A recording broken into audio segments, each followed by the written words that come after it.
Hello friends, नमस्कार, आदाब। मैं कावेश आप लोग के सामने फिर हाजिर हूँ अपने यूट्यूब चैनल सरकारी लॉजी, अब की बारी मुन्ना सरकारी के साथ।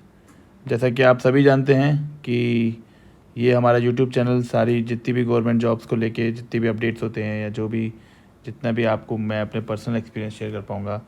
मैंने ऑलरेडी बहुत सारे जॉब्स क्वालिफाई किए हैं, गवर्नमेंट जॉब एग्ज़ाम्स निकाले हैं, जैसे कि एसबीआई हुआ, आईबीपीएस पीओ, आईबीपीएस क्लर्क हुआ, आरआरबी पीओ जो हुआ वो निकाला है। रेलवेज़ में मैंने स्टेशन मास्टर की नौकरी वो की थी, क्वालिफाई की थी एनटीपीसी में। एंड अभी currently I am working in ICR, Indian council of agriculture research.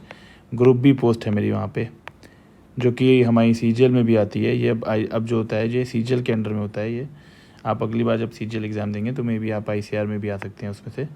और ये काफ़ी अच्छा ऑर्गेनाइजेशन है, ये मिनिस्ट्री ऑफ एग्रीकल्चर के अंडर आता है। तो आज का वीडियो जो हमारा होगा वो हम शुरू करते हैं। और अभी अगर आपको प्रीवियस वीडियोस हमारे अच्छे लगे हैं तो प्लीज़ हमको आप यूट्यूब पे फॉलो कर सकते हैं, सब्सक्राइब कर सकते हैं इस चैनल पे, और इंस्टाग्राम पे फॉलो भी कर सकते हैं। अगर वीडियो अच्छा लगे तो लाइक करिएगा, और कोई भी जानकारी चाहिए हो तो कमेंट ज़रूर करिएगा। तो आज हम लोग का टॉपिक है सिडबी का ग्रेड ए और ग्रेड बी का नोटिफिकेशन आउट हो चुका है, जैसा कि आप सभी जानते हैं।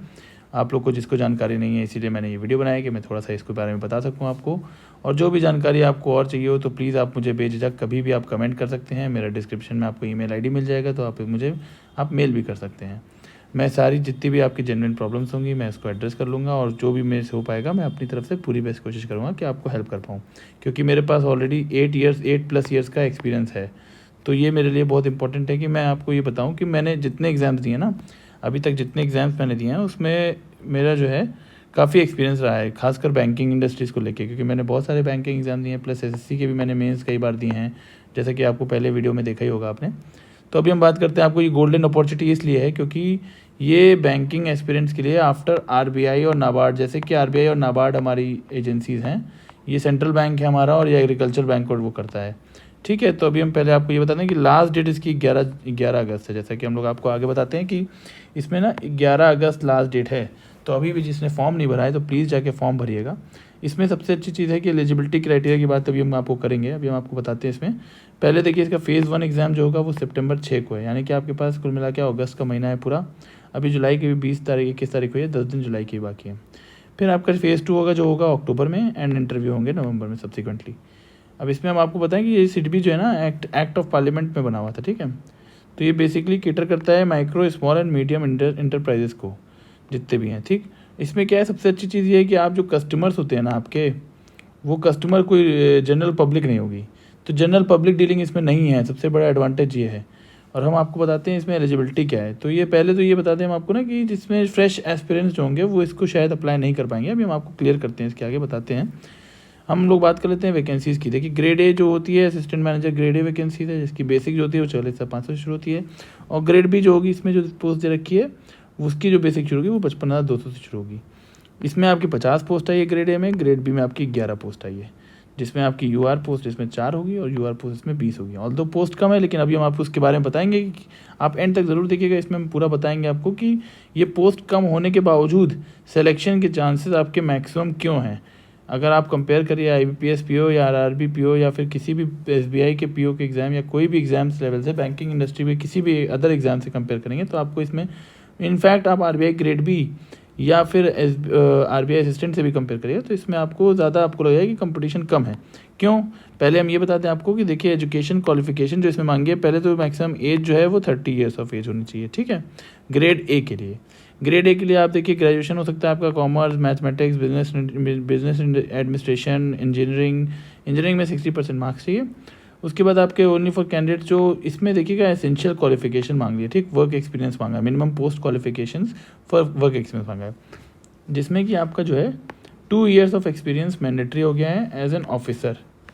ठीक है, तो आप ये सोच लीजिए कि for those who are having 2+ years of experience only they will be able to apply for assistant manager grade A in SIDBI.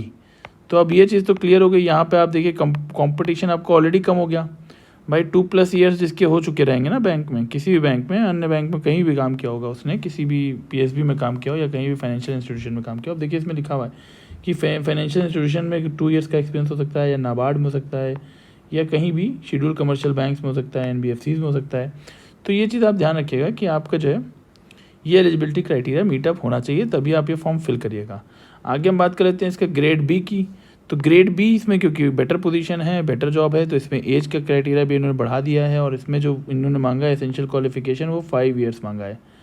अब यहीं पे बात आती है, देखिए बाकी तो सब बेसिक है, ठीक है, जितने ग्रेजुएशन चाहिए। 5 ईयर्स समझ रहे हैं आप, 5 ईयर्स का अगर किसी का एक्सपीरियंस है तो उसने पढ़ाई से ऑलरेडी वो काफ़ी दूर जा चुका है, ठीक।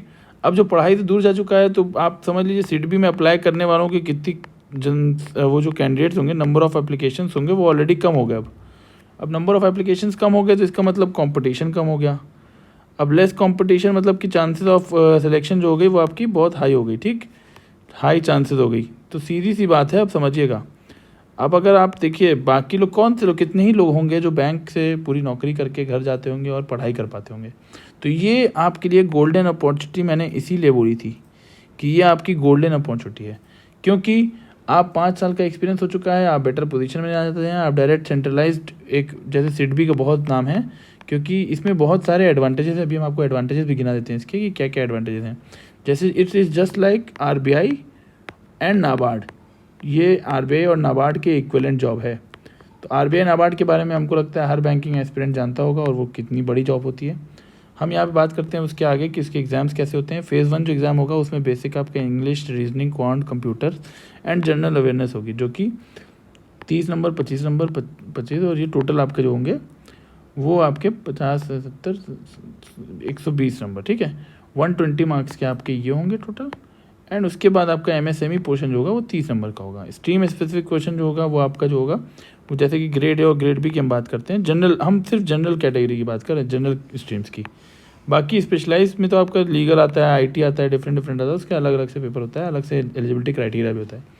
हम यहाँ पे नॉर्मल जो ग्रेजुएट्स हैं जो ऑलरेडी वर्किंग हैं किसी भी बैंक में एज एन ऑफिसर वर्क कर रहे हैं, जिनका एक्सपीरियंस 2 साल से ऊपर हो चुका है या 5 साल से ऊपर हो चुका है। 5 साल से ऊपर हो चुका है तो ग्रेड बी के लिए अप्लाई कर सकते हैं, 2 साल से ऊपर हो चुका है तो वो ए के लिए अप्लाई कर सकते हैं।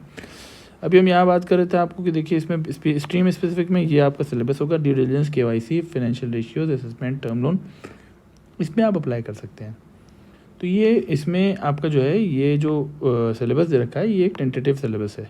बाकी जानकारी के लिए हम आगे आपको बताते हैं कि इसमें क्या क्या चीज़ें आपको ध्यान रखनी है। देखिए जो इसका क्वालिफाइंग सेक्शन होगा वो इंग्लिश, रीजनिंग, क्वांट, कंप्यूटर्स, ठीक है, यानी कि इंग्लिश, रीजनिंग, क्वांट, कंप्यूटर्स ये आपका क्वालिफाइंग हो गया। इसके मार्क्स बस आपको मिनिमम क्वालिफाइंग कट ऑफ लाना है, इसके मार्क्स आपके मेरिट में नहीं जुड़ेंगे, मतलब इसको आपको नेक्स्ट के लिए आपको इसका जो मेरिट बनेगी उसमें आपका नहीं जोड़ा जाएगा। मेरिट सेक्शन जो बनेगा आपका वो जनरल अवेयरनेस का बनेगा, MSME, regulatory, legal, finance and stream specific. वही बात आती है कि आपका टोटल जो मेरिट बना रहा है ना वो ये बना रहा है, यानी कि जिस 50 मार्क्स जो होंगे वही आपके मेन होंगे, इसी से आपका बनेगा, ठीक। ये जो आपका होगा यहाँ से ये 50 प्लस ये जो 50 और है यहाँ पे स्ट्रीम स्पेसिफिक मार्क्स जो होंगे, जो टेस्ट होंगे, हाँ, जनरल अवेयरनेस 50 + 50 यानी कि टोटल आपका ये होगा 100 मार्क्स का। तो 100 मार्क्स का आपका यहाँ से काउंट हो जाएगा, और बाकी जो 100 मार्क्स के ये होंगे इससे आपको फ़िलहाल को बस क्वालिफाइंग होगा ये, ठीक। अब हम आपको बात आते हैं ये 2 घंटे का पेपर होगा टोटल। इसके बाद हम लोग जान ले लेते हैं, ये समझते हैं कि लेवल ऑफ डिफ़िकल्टी जो है दोनों की अलग अलग हो सकती है। ऑब्वियस सी बात है कि ये थोड़ा सा लोअर कैडर पे होगा, ये हायर कैडर पोस्ट है। इसमें फ़ेज़ 2 एग्ज़ाम्स होंगे, फ़ेज़ 2 एग्ज़ाम्स दोनों के पैटर्न सेम हैं। तो जो भी तैयारी करिएगा, अगर आप 5 साल प्लस हो चुके हैं तो प्लीज़ आप दोनों का फॉर्म भरिएगा। अगर आपकी जो एक्सपीरियंस है वो दोनों में 5 ईयर्स हो चुका है अगर आपको किसी भी बैंक में, तो प्लीज़ आप जो है ये दोनों को अप्लाई करिएगा। इसमें पेपर 1 होगा, पेपर 2 होगा। पेपर 1 जो होगा वो आपके 3 क्वेश्चन होंगे, डिस्क्रिप्टिव होगा। पेपर 2 होंगे उसमें 50 नंबर के ऑब्जेक्टिव आएंगे, 75 मिनट मिलेगा इसके लिए भी, 75 मिनट इसके लिए।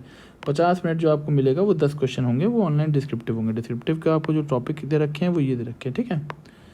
इसमें आप ध्यान रखिएगा थोड़ा सा। अब इंपॉर्टेंट हाइलाइट्स की बात करते हैं। देखिए ऑर्गेनाइजेशन अपनी सिडबी है, यहाँ पे पोस्ट जो होगी वो ग्रेड ए और ग्रेड बी की निकली है। जनरल पोस्ट जो वैकेंसीज निकली है वो 50 वैकेंसी ग्रेड ए में निकली है और 11 वैकेंसी ग्रेड बी में निकली है। सबसे बड़ी चीज़ इसमें एसेंशियल वर्क एक्सपीरियंस मांग लिया, तो ऑलरेडी आपका कंपटीशन यहीं से फिल्टर आउट हो जाता है, ठीक है। यहीं पे सबसे बड़ा फिल्टर लग जाता है और यहाँ से आपको सबसे ज़्यादा बेनिफिट मिलेगा। अगर आपके ईयर्स जो है नंबर ऑफ एक्सपीरियंस 2 ईयर्स या 5 ईयर्स प्लस है तो प्लीज़ ये फॉर्म ज़रूर भरिएगा। ऑलरेडी वर्किंग के लिए ये सबसे ज़्यादा बेनिफिट है कि यहाँ पे आपको कंपटीशन कम मिलेगा। एज लिमिट आपकी ग्रेड ए के लिए 30 है और ग्रेड बी के लिए 33 है, एज ऑन 14 जुलाई 2025, जो कि हमारी नोटिफिकेशन देती है। अब आपको पता है सैलरी देखिए 90 प्लस, इसमें क्या होगा ना 1.2 तक जाएगी सैलरी। तो प्लीज़ आप पर्क्स वगैरह मिला के ना 1.2 समझ रहे हैं। अगर आपका आप स्केल 1 भी कहीं अपने वो शुरू किया होगा, अपॉइंट होंगे शुरू में इनिशियल डेज में, अभी 2 साल बाद भी आप स्केल 1 ही होंगे कहीं भी। स्केल 1 में आपको 80,000 या 90,000 मिल रहा होगा, लेकिन आपका वर्कलोड कितना ज़्यादा होगा, कितना मुश्किल हो रहा होगा, आप समझ रहे होंगे। बाकी आगे बताते हैं हम। ये सिलेक्शन प्रोसीजर आपको बता ही चुके हैं। लास्ट डेट आपकी 11 अगस्त 2025 है, तो प्लीज़ अभी जाके फॉर्म भर दीजिए। और इसकी वेबसाइट जो है आपको sidbi.in है, वो आपको पता ही है। से एडवांटेजेस क्या क्या है इसके, देखिए हम एडवांटेज पे बात कर लेते हैं आपको। तो इसमें जॉब प्रोफाइल इक्विवेलेंट होगी नाबार्ड और आरबीआई की, जैसे कि हम बता रहे थे आपको।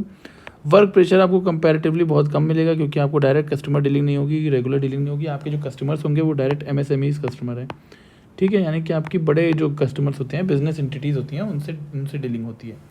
वर्क लाइफ बैलेंस आपको बहुत अच्छा होगा इसमें। आपके जो वर्क लाइफ बैलेंस है, क्योंकि फिक्स शेड्यूल, फिक्स आवर्स होंगे, वर्किंग आवर्स होंगे, आपको बेनिफिट बहुत मिलेगा इससे। सेंट्रल गवर्नमेंट के भी पर्क्स मिलेंगे, प्रमोशंस बहुत फास्ट होंगे। और मेजरली आपकी जो सिटीज़ होंगी वो Tier 1 सिटी होगी या मेट्रो सिटी होगी। इसका हेडक्वार्टर जो है आपका लखनऊ में है, तो आपके बहुत सारे चांसेस हाई हैं कि आप लखनऊ में भी पोस्टिंग मिल सकती है। तो इससे बेटर कुछ नहीं है। अब इसमें फोकस क्या करना है आपको, मेन फोकस जो करना है ना, वो डिस्क्रिप्टिव इंग्लिश पे करना है और फाइनेंस एंड बैंकिंग अवेयरनेस पे करना है। RBI circular, MSME update, financial awareness. और जो इंग्लिश में आएगा वो काफ़ी स्कोरिंग होगा, जो कि ज़्यादातर लोग नेगलेक्ट करते हैं। तो प्लीज़ मैं आपसे फिर से कहूँगा, अगर आपने फॉर्म नहीं भरा है तो प्लीज़ ये फॉर्म भरिएगा, क्योंकि इसमें सबसे बड़ा एडवांटेज आपको ये मिलेगा कि इसमें कंपटीशन बहुत लेस है। कंपटीशन लेस होने की वजह से ये आपको बहुत ज़्यादा बेनिफिट देगा, क्योंकि लोग पढ़ाई नहीं कर पा रहे होंगे बैंक जॉब करते करते ऑलरेडी। जब जो 7-8 बजे घर पे आ रहा होगा, वो कितना ही पढ़ पा रहा होगा। यहीं पे आपको यहाँ पे आपको एक वो मिल सकता है, एडवांटेज मिल सकता है। आप अगर थोड़ी सी भी ज़्यादा पढ़ाई कर लेंगे, 3-4 घंटा भी निकाल लेंगे पर डे का। अभी 40 देखिए पेपर आने में कब है, पेपर की डेट क्या दे रखी है हम लोग का, जो एग्ज़ाम शेड्यूल है ना, वो एग्ज़ाम शेड्यूल है 6 सितंबर को प्री का। आज डेट हो रखी है 21 तारीख, 21 जुलाई, ठीक है, 21 जुलाई। अभी आप 21 जुलाई से जुड़िए, तो आपके पास टाइम अच्छा खासा है। तो प्लीज़ आप जाके अभी ये फॉर्म अप्लाई करिएगा। अगर आपके जो वर्क एक्सपीरियंस 2 साल या 2 साल से ऊपर है तो ग्रेड 1 के लिए अप्लाई करिएगा, और अगर 5 साल से ऊपर है तो ग्रेड बी के लिए अप्लाई करिएगा। That's it for today. आप तैयारी करते रहिए और प्लीज़ ये चैनल को फॉलो कर लीजिए, सब्सक्राइब कर लीजिए। हम लोग ऐसी अपडेट लाते रहेंगे। अभी नेक्स्ट टाइम मैं आपको एक नया टॉपिक लेके आऊँगा, जिसमें आपको मैं इस पूरा एक टॉपिक को डिस्कस करेंगे, और हम लोग आगे कोशिश करेंगे कि हम लोग धीरे धीरे करके टॉपिक स्टार्ट करें, ठीक है, जिससे कि आपकी पढ़ाई आगे बनी रहे। ओके, ठीक है, थैंक यू।